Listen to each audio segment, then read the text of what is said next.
When avoidants come back the moment you finally stop trying, it feels confusing, disorienting, almost surreal.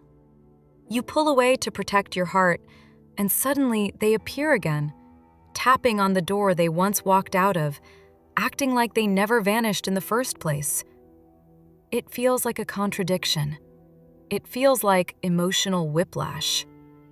But the truth behind this pattern is deeper, older, and more psychological than most people realize. Avoidants don't come back because you stopped caring. They come back because your energy changed. They come back because, for the first time, being close to you doesn't feel like pressure. It doesn't feel like expectation. It doesn't feel like they're being pulled into a place they're terrified of entering. Avoidants don't fear you. They fear what they feel with you. They fear the depth. They fear the intensity. They fear the loss of control. They fear the part of themselves that softens around you. The part that wants to lean in. The part that remembers what closeness feels like. When you were trying, reaching out, initiating, explaining yourself, checking in, chasing clarity, holding the emotional weight of the connection, their nervous system saw it as a threat. Not because you were too much, but because emotional closeness activates their old wounds. Their body reads love as danger. Their heart reads tenderness as a risk. Their mind reads your effort as pressure. And when someone with an avoidant attachment style feels pressured, their instinct isn't to move closer. It's to run. It's to hide. It's to shut down. They tell themselves they need space, but what they really need is emotional distance to calm their fear. And so they leave. They disappear. They go quiet. They push you away to feel safe again. But here's the part almost nobody understands. Avoidants cannot process emotions in real time. They don't feel their feelings when they're with you. They feel them when they're alone. After the moment. After the conflict. After the silence. After the connection breaks. When you were trying, their system was overwhelmed. They couldn't feel the love behind your effort because their fear was louder than anything else. But the moment you stop trying, the moment the pressure lifts, their nervous system relaxes. Their emotional walls lower. And for the first time in a long time, they can actually feel what was there all along. The longing, the warmth, the connection, the memories, the softness, the quiet ways you made them feel seen. They feel it only when you stop reaching for them. And then something strange happens. The distance that once felt safe starts to feel empty. The space they created to protect themselves becomes too quiet. They start thinking about you when they wake up, when they're driving, when they're working, when they're scrolling through their phone. They stare at your name.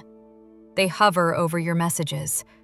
They reread old conversations. They remember the comfort of your presence. They miss the version of themselves that existed when you were close. But they don't come back because they're healed. They come back because your silence feels safer than your closeness did. Avoidants return when the emotional threat disappears, when the fear subsides, when they can approach you without feeling overwhelmed. Your lack of effort doesn't push them away. It calms the part of them that was terrified of losing control. When you stop trying, you give them emotional room to feel without panicking. And then, quietly, their desire rises. Their curiosity returns. Their longing surfaces. But here's the painful truth. Avoidants don't come back because they suddenly know how to stay. They come back because distance, not closeness, is where they feel safe enough to want someone. They come back because missing you from afar feels manageable, while loving you up close feels overwhelming.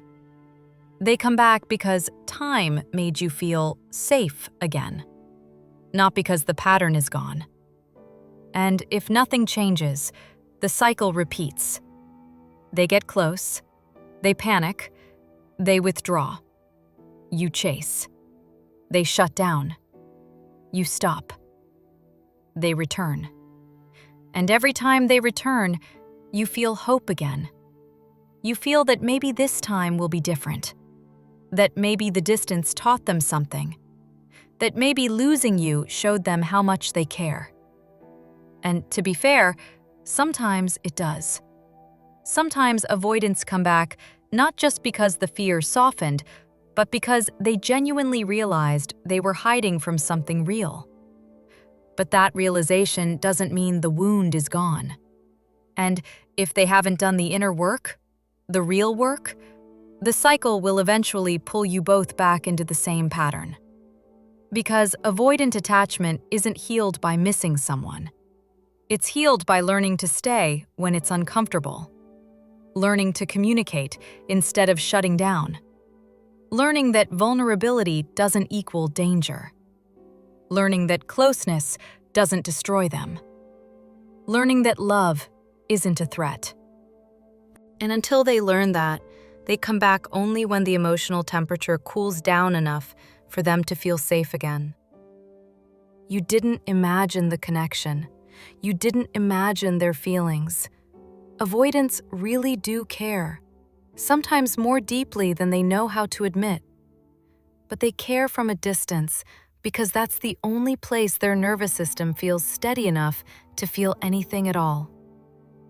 When you stop trying, they come back because your silence feels like safety.